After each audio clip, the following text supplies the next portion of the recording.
Quero que os irmãos abram agora texto sagrado na segunda carta do apóstolo Paulo aos Coríntios. Segunda carta do apóstolo Paulo aos Coríntios, capítulo 12. Segunda carta do apóstolo Paulo aos Coríntios, capítulo 12. Ainda no tempo de seminário, reverendo Augustus Nicodemos já pregava, viajava por aí, já começava a alcançar certa notoriedade, começava a rebanhar expressivos números de ouvintes para ouvir os seus sermões, os seus ensinos e tudo mais. E segundo o próprio Augustus, a tentação ao orgulho, à vaidade, o assediava já naquele tempo. Por causa disso, reverendo Francisco Leonardo, diretor do seminário que Augusto Nicodemos cursava na época, e que mais tarde inclusive veio a ser o seu sogro, um dia identificou um problema aí, uma tentação ao orgulho, à vaidade, chama ele no seu gabinete para conversar. Reverendo Francisco aponta para um quadro que fica no rodapé assim do escritório, bem próximo ali, ao pé da porta também, e diz: Augustus, lê por favor o que está escrito naquele quadro ali para mim, por favor. Sendo o quadro muito pequeno, colocado num rodapé, Augusto precisa se levantar da cadeira e se ajoelhar para ler aquilo ali. Se ajoelhar para ler aquelas pequenas letras. Ele se ajoelha e lê os seguintes dizeres: não eu, mas Cristo. Uma referência a Gálatas, capítulo 2, versículo 20. E ainda nessa posição de joelhos, em submissão ali, ele sente que a sua cabeça é tocada pelo reverendo Francisco, quando ouve também uma oração sendo feita atrás de você. Reverendo Francisco orava da seguinte forma: Senhor, tenha misericórdia deste moço, ajuda-o a viver nesta posição diante de ti, de joelhos, sabendo que não é ele, mas Cristo que será o poder, a graça e o conteúdo no ministério dele. Reverendo Augustus conta essa história em uma entrevista concedida ao blog Voltemos ao Evangelho, e segundo ele, esse foi o melhor conselho que ele recebeu no seu ministério. Conselho que serviu e tem servido até hoje como um excelente antídoto contra o orgulho. O texto que a gente vai ler aqui agora, nós vamos estar diante de um relato que o apóstolo Paulo, de uma experiência que o apóstolo Paulo vivenciou. Por certo, essa experiência, ela poderia até encher o apóstolo Paulo de orgulho, de prepotência, de arrogância. E por causa disso, o próprio Deus não vai dar não um conselho para o apóstolo Paulo, mas ele vai mostrar, ele vai fazer o apóstolo Paulo sentir na pele quais são os métodos de Deus contra o orgulho. Eu quero ler com você esse texto então. Segunda carta do apóstolo Paulo aos Coríntios, capítulo 12, a partir do primeiro versículo, a palavra de Deus nos diz assim: se é necessário que me glorie, ainda que não convém, passarei as visões e revelações do Senhor. Conheço um homem em Cristo que há 14 anos foi arrebatado até o terceiro céu. Se no corpo ou fora do corpo, não sei, Deus o sabe. E sei que tal homem, se no corpo ou fora do corpo, não sei, Deus o sabe, foi arrebatado ao paraíso e ouviu palavras inefáveis, as quais não é lícito ao homem referir. De tal coisa me gloriarei. Não porém de mim mesmo, salvo nas minhas fraquezas, pois se eu vier a gloriar-me, não serei nécio, porque direi a verdade, mas abstenho-me, para que ninguém se preocupe comigo mais do que em mim vê ou de mim ouve, e para que não me ensoberbecesse com a grandeza das revelações. Foi-me posto um espinho na carne, mensageiro de Satanás para me esbofetear, a fim de que não me exalte. Por causa disto, 3 vezes pedi ao Senhor que o afastasse de mim. Então ele me disse: a minha graça te basta, porque o poder se aperfeiçoa na fraqueza. De boa vontade, pois, mais me gloriarei nas fraquezas, para que sobre mim repouse o poder de Cristo. Pelo que sinto prazer nas fraquezas, nas injúrias, nas necessidades, nas perseguições, nas angústias por amor de Cristo. Porque quando sou fraco, então é que sou forte. Vamos orar? Senhor amado, a sua palavra foi lida. Eu peço ao Senhor que me auxilie na condução desse sermão que o Senhor tem proposto, e que nessa hora, Pai, eu não possa ser um empecilho para o entendimento dos meus irmãos, que a mensagem que o Senhor tem colocado em meu coração possa ser comunicada com clareza e com eficácia, Pai. Eu oro assim no nome de Jesus Cristo. Amém. Amém. Eu creio que todos aqui já fizeram ou um dia vão precisar fazer um currículo na vida. Você presbítero, você pastor, algum dia você já fez um currículo na sua vida. Seja para ingressar em um emprego, seja para pleitear uma especialização acadêmica, uma pós-graduação, um mestrado, que seja. E é bem certo que o objetivo da gente fazer um currículo normalmente é pleitear algo desse tipo, né? E ali nesse currículo a gente vai fazer uma apresentação de nós mesmos. Nós vamos colocar coisas que fizemos, experiências que tivemos, coisas que fomos amontoando com o passar do tempo ao longo da vida, para mostrar para aquela pessoa, para aqueles avaliadores, que temos mérito, que temos aptidão para tentar e conseguir aquele cargo, aquela vaga, enfim. Mentir ou omitir informações relevantes nesse momento não se configura uma boa ideia. É bom ser muito claro. Em alguns trechos aqui da segunda carta de Paulo aos Coríntios, ela se parece muito com o currículo, ela se parece muito com a apresentação do apóstolo Paulo de si mesmo. Ele vai fazer várias apresentações de si, só que perceba que aqui o objetivo do apóstolo Paulo não era pleitear uma vaga de emprego, o objetivo dele tampouco era conseguir uma posição numa universidade, concorrer a alguma vaga acadêmica ou algo do tipo. Ele inclusive conhecia os crentes daquela cidade, só que ele vai fazer apresentações de si mesmo, porque ele é instado a fazer isso. Ele é levado a fazer isso, a apresentar as suas credenciais de apóstolo para cada um daqueles irmãos da cidade de Corinto, da movimentada cidade de Corinto, a fim de ser tido como merecedor de crédito nos seus ensinos. Ou seja, a fim de que aqueles que estão recebendo essa carta digam: não, precisamos ouvir o apóstolo Paulo, porque está aqui as credenciais dele. Olha aqui quem é esse homem, vejam só o que ele fala a respeito de si.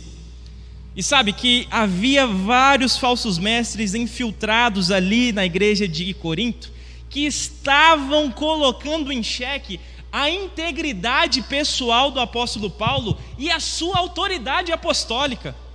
Eles chegavam a falar em verdades a respeito do que o apóstolo Paulo falava, eles falavam que ele não era um apóstolo genuíno e coisas desse tipo. Eram ferrenhos adversários do apóstolo Paulo, engendrando e contando várias mentiras ali no seio da igreja de Corinto. Era preciso então provar que ele era um verdadeiro apóstolo de Jesus Cristo.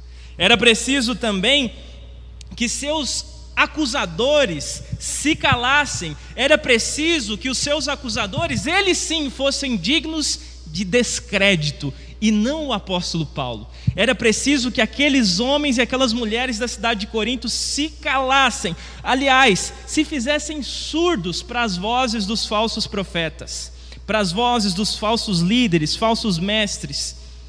Por isso então o apóstolo Paulo passa a lembrá-los de como foi que ele se portou enquanto ele esteve no meio deles, de qual era a mensagem que ele pregava, o que é que ele falava enquanto ele esteve entre esses irmãos. Ele então menciona esses seus ensinamentos, menciona alguns de seus sofrimentos, algumas das dores que ele enfrentou para estar ali, para ser um genuíno apóstolo de Jesus Cristo. E aí, no ápice, quem sabe para colocar como uma cereja do bolo, nesse currículo que o apóstolo Paulo está fazendo de si mesmo, nessa apresentação que ele faz de si mesmo, ele passa a falar de uma experiência que ele vivenciou, uma experiência magnífica, só que ele fica constrangido a falar disso, porque o apóstolo Paulo se conhece, ele fica constrangido ao ter que falar sobre isso. Não havia necessidade de falar sobre essas questões, mas veja, fez-se necessário, ele foi instigado, ele foi levado a falar disso. Ele então com uma certa hesitação, com um certo receio. Esse não é um assunto que deixa o apóstolo Paulo confortável, esse não é um assunto que ele gosta de falar. Ele começa então a descrever essa experiência que ele passou em terceira pessoa, como se não fosse ele. Ele começa a falar em terceira pessoa. Ele diz: olha, se é necessário que me glorie, ainda que não convém, passarei as visões e revelações do Senhor. Eu conheço um homem em Cristo. Ele está falando de si mesmo e coloca em terceira pessoa, passa a falar a respeito de si, passa a falar a respeito dessa experiência que ele teve, para mostrar: aqui estão as credenciais, aqui está a prova cabal de que eu sou apóstolo genuíno. Enfim, agora ele começa a falar assim: olha, eu conheço esse homem em Cristo. E de maneira sintética, o que Paulo está dizendo é o seguinte: eu subi até o mais alto dos céus, eu tive uma experiência extraordinária. Ele não sabia muito bem qual a dimensão disso que aconteceu. Ele diz: olha, se no corpo ou fora do corpo, eu não sei, Deus o sabe. Eu sei que isso aconteceu. E eu ouvi palavras que são inefáveis, das quais eu não sou digno de falar aqui para vocês. Eu tive essa experiência. E perceba, gloriar-se nessa experiência não faria de Paulo um louco, um mentiroso, porque isso de fato aconteceu. Ele de fato passou por essa experiência, mas ele prefere se abster de tal glória para que ninguém pensasse mais dele do que poderia convir, do que seria necessário. Ele sabia que além dos seus leitores existia um perigo muito grande de falar sobre tal experiência, porque pode ser que esses seus leitores fossem inclinados a pensar mais do apóstolo Paulo do que convém, e podia ser também que o apóstolo Paulo fizesse isso consigo mesmo, pensasse mais acerca de si do que convém pensar. Ele percebia que ele era assediado pelo orgulho. Ele percebia que ele era assediado a pensar mais de si mesmo do que convém. E por isso é que eu disse para você que nesse texto aqui, Deus vai nos mostrar quais são os seus métodos contra o orgulho. Quais são os métodos que Deus usa contra o orgulho? Em primeiro lugar, nós vemos que ele evidencia a nossa fraqueza. Deus evidencia a nossa fraqueza. Veja o que está escrito no versículo de número 7. E para que não me ensoberbecesse com a grandeza das revelações, foi-me posto um espinho na carne, mensageiro de Satanás, para me esbofetear, a fim de que não me exalte. Paulo, sendo quem ele era, depois desse episódio, depois dessa experiência, estava tentado a se orgulhar de si mesmo. Ele estava tentado a pensar na sua autossuficiência, na sua independência. Estava tentado a pensar que ele era forte. Todavia, foi colocado um espinho ali. Tinha um espinho ali cravado bem na sua pele, martelando em sua mente, em qualquer situação da sua vida, algo que não saía da sua cabeça. O espinho estava colocado como um mensageiro de Satanás, humilhando o apóstolo Paulo constantemente, para que ele não se exaltasse, para que ele se lembrasse todos os dias: eu sou fraco, eu sou dependente, eu sou fraco, eu sou pequeno demais diante desse Deus que me deu essa revelação. Domingo à noite, após o culto, em que alguns de nós aqui ministram a palavra, outros de nós estão por ali na igreja, auxiliando o pastor na ministração dos sacramentos, por exemplo. Pode ser um dia terrível para todos nós. O velho mensageiro nos assedia, o espinho que está posto na carne. E perceba que Paulo não especifica o que é esse espinho. Logo se torna mais fácil a gente se identificar com esse espinho. Eu poderia trazer aqui muitas posições teológicas a respeito do que é esse ensino, mas eu prefiro identificar esse espinho como sendo a nossa fraqueza hoje, qualquer que seja ela. Vai estar nos lembrando todos os dias que nós somos fracos, somos insignificantes. E aí, lá no domingo à noite, quem sabe para você, pastor, esse espinho seja a incerteza que o ministério traz, as incertezas, as faltas de garantias que você tem nesse ministério. Quem sabe para você, presbítero, seja a situação com relação à pandemia que te faz pensar que eu não sei como vai ser a segunda-feira, não sei se poderei abrir o meu estabelecimento. Todas essas preocupações que lembra eu e você, eu sou fraco, eu sou sujeito a todas essas circunstâncias, eu não tenho domínio sobre nada, eu sou fraco. O apóstolo Paulo passa a falar para os opositores do Evangelho que, olha, eu tive essa experiência, mas em seguida o Senhor me fez lembrar que eu sou fraco, me fez saber que eu tenho vocês como meus opositores e eu preciso me apoiar nele, porque ele é forte, ele é a fonte de toda majestade, de toda glória. Nós precisamos ter esse mesmo lembrete todos os dias, em nossas igrejas, em nossas congregações, que vem como um bofete, nos lembrando de que nós somos fracos. Você é fraco. Porque sabe, quando isso acontece, em segundo lugar, um outro método que Deus usa é o de mostrar, é o de evidenciar para a gente que nós somos dependentes e nos fazer reconhecer isso. Quando reconhecemos a nossa fraqueza, então, nós deveríamos logo em seguida reconhecer a nossa dependência, como falou o apóstolo Paulo. Versículo 8 ele diz: por causa disto, 3 vezes pedi ao Senhor que o afastasse de mim. Sou dependente de Deus, ainda que eu seja o apóstolo Paulo, ainda que eu tenha feito isso e aquilo outro, ainda que eu tenha todas essas credenciais que eu apresentei para vocês aqui, igreja de Corinto, eu clamei ao Senhor, porque assim eu estou reconhecendo que eu sou dependente, assim eu estou reconhecendo que não é na minha força, mas no poder de Deus se manifestando sobre mim, que eu conseguirei me livrar de espinhos como esse. O espinho lembra o apóstolo Paulo da sua dependência, faz ele se derramar diante de Deus, chegando então a clamar por 3 vezes. E perceba, você deve conhecer de cor e salteado um pouco da história do apóstolo Paulo. Você sabe o quanto esse homem sofreu. O que era um espinho perto de um homem que sofreu naufrágio, por exemplo? 3 vezes ele clama por causa desse bendito espinho. Devia ser um grande problema. A dor devia ser muito grande. E essa dor faz Paulo orar, faz Paulo reconhecer que ele é dependente. O espinho conscientiza o apóstolo Paulo da sua fraqueza e da sua dependência de Deus. Que o nosso espinho, que a nossa dor, também nos faça reconhecer a nossa dependência e a nossa necessidade da atuação do poder de Deus sobre a nossa vida.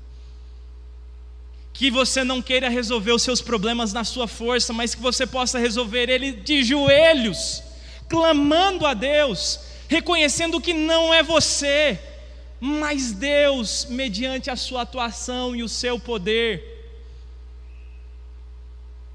Não sei quais são as preocupações que você tem, não sei quais são as dores que você vem sentindo, mas se você estiver tentando resolver na força do seu braço, não vai dar. Porque sabe, como Embaldi disse uma vez, os homens ficam procurando os melhores métodos, Deus escolhe os melhores homens. E os melhores homens para Deus são aqueles que se colocam de joelhos. Por isso é importante termos planejamento, é importante pensarmos e confabularmos a respeito dos planejamentos de nossas igrejas. Só que muito mais importante que isso é dobrar os seus joelhos diante de Deus e reconhecer: Senhor, eu sei que a dor não vai parar muitas das vezes, eu sei que o espinho vai continuar lá, mas eu estarei aqui clamando e reconhecendo a minha dependência. Todos vocês devem lidar com aconselhamento de enfermos, com cuidado de enfermos. alguns em maior, outros em menor escala, a depender da igreja que vocês estão. E como é ruim quando a gente está tentando aconselhar um doente, seja ele um doente espiritual ou físico, que não reconhece a sua doença, que não reconhece que é fraco. O apóstolo João nos lembrou que pecamos. Se pecamos, portanto, somos fracos. Não somos como Jesus, não somos autossuficientes, dependemos dele. Não seja alguém que se passa por forte porque você é fraco. E um fraco, tal como um doente, vai procurar um médico, vai procurar um remédio, vai procurar um paliativo, vai procurar sarar a sua dor. E o antídoto de Deus para sarar as minhas e as suas feridas, e especificamente essa ferida chamada orgulho, é dependência, é oração, é joelhos dobrados, como fez o apóstolo Paulo. É se lembrando, olha, não é você, não é na sua força, mas eu, como disse Jesus lá na carta aos Gálatas, por intermédio do apóstolo Paulo.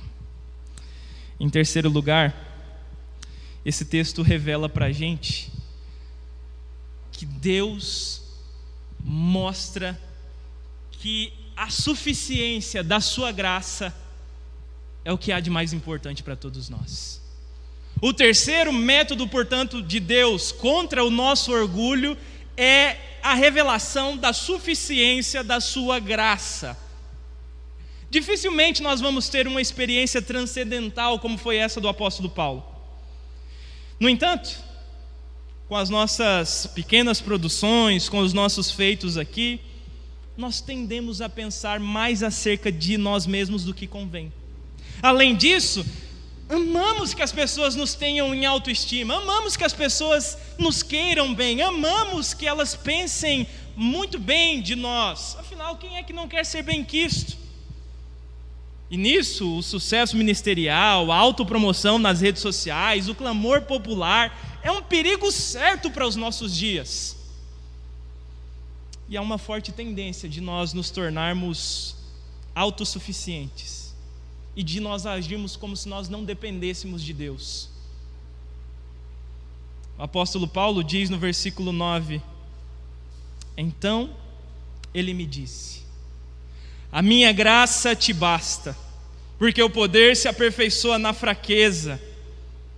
De boa vontade, pois mais me gloriarei nas fraquezas, para que sobre mim repouse o poder de Cristo. Depois de tanto clamar, Paulo enfim obtém a resposta das suas orações. Paulo enfim alcança uma resposta de Deus, e num primeiro momento parece não ser a resposta esperada. Porque se ele está pedindo para que o espinho seja tirado, o espinho não é tirado. Então não era a resposta que o apóstolo Paulo esperava. O espinho continua ali.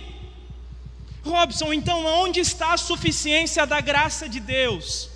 Onde está o alívio? Onde está a graça se o espinho continua ali, lembrando que dói, lembrando que tem um mensageiro dizendo que você é incapaz, você é pequeno? Eu quero te levar para um outro lugar agora. Eu quero te levar para um outro lugar e dizer que de semelhante forma, um dia lá no monte, lá num lugar chamado Getsêmani, alguém clamava, alguém pedia para que um cálice fosse afastado, para que uma dor terrível fosse afastada. Onde está Deus quando na cruz Jesus Cristo pergunta: Deus meu, por que me abandonaste, por que me desamparaste? Aonde está? Aonde está a graça nisso tudo? A graça está em Jesus ressuscitando dos mortos. E é o terceiro dia mostrando para a gente que a esperança de Paulo e a nossa esperança não é vã. Imagine que depois de tanto clamar para que Deus retire definitivamente o espinho que tanto humilha, a gente obtenha uma resposta de Deus semelhante a essa de Paulo. Escuta, Eliel, a minha graça te basta. Escuta, Euripinho, a minha graça te basta. Como assim? Eu estou cansado de ver a graça no mundo bíblico, eu estou cansado de ouvir falar da graça nisso, naquilo outro, e não ter alívio para a minha dor. Como assim a sua graça me basta, Senhor?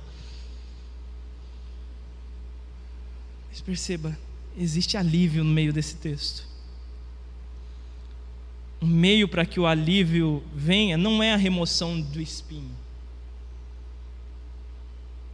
é a concessão de mais graça, mais graça, mais graça, para mostrar para a gente que Jesus Cristo, só Ele, e Ele sim, é suficiente.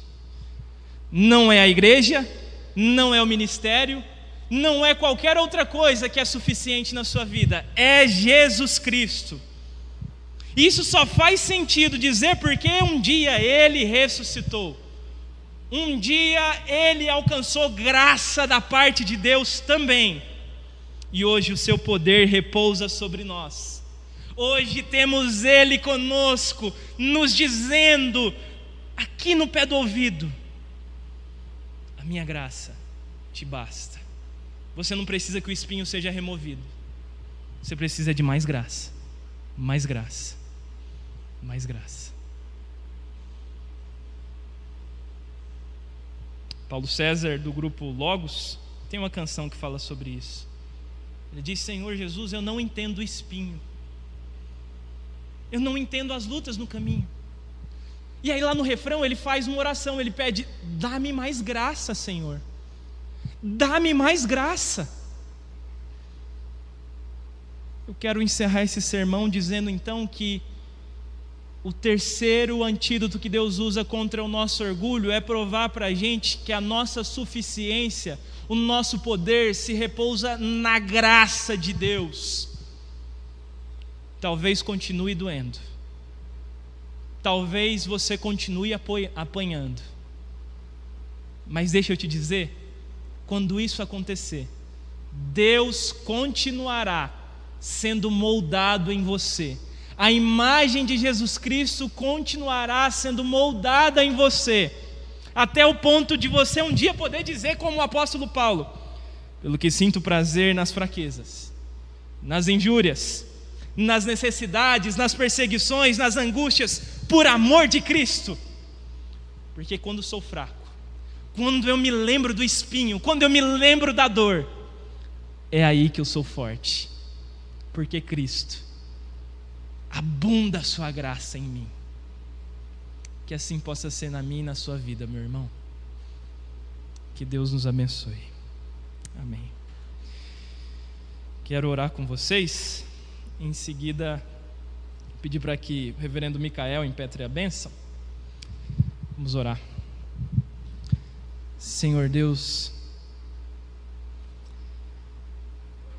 nos ajude, Pai, a tomar todas essas lições em nossa mão e contra-atacar o nosso orgulho, e contra-atacar a nossa tendência de pensar que somos autossuficientes, de pensar que não dependemos de Ti, de que não dependemos da Tua graça. Senhor, trabalhe em nosso coração, trabalhe em nossa vida, porque talvez tenha muitos aqui entre nós que há tempos estão clamando pela remoção do espinho. E Deus, talvez o espinho continue ali. Por isso nós te pedimos, como aquele teu servo orou naquela canção: dá-nos mais graça, Senhor, dá-nos mais graça, e que essa graça nos mostre que só Jesus Cristo, aquele que é sobre tudo, que é antes de todas as coisas, que é a imagem do Deus invisível, que só Ele seja suficiente em nossa vida. E é no nome dele que nós oramos. Amém. Amém.